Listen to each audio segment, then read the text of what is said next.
about 6 months before I went to college, I met an older woman while I was working in a supermarket. And her name was Linda, and very attractive. And like, I was not quite 18, and she was about 32. So it was sort of a mutual attraction and seduction, whatever word you want to use. We wound up having an affair. I found out soon after that she was married.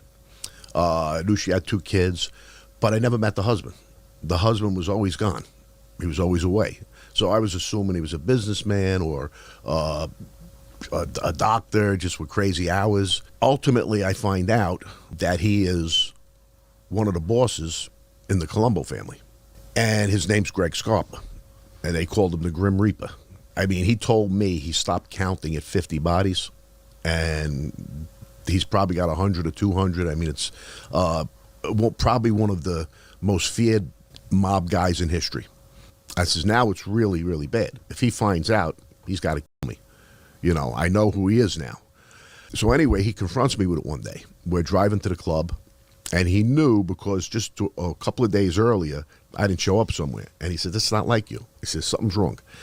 So on the way, he started breaking the ice. And it's just us 2 in the car, and we would get to the club every day about a half hour before the rest of the men showed up. And on the way, he's saying things like he loves me like a son.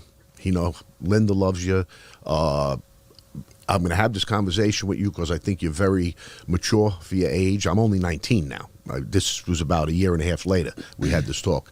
And he's going on, and finally he says, I know about you and Linda.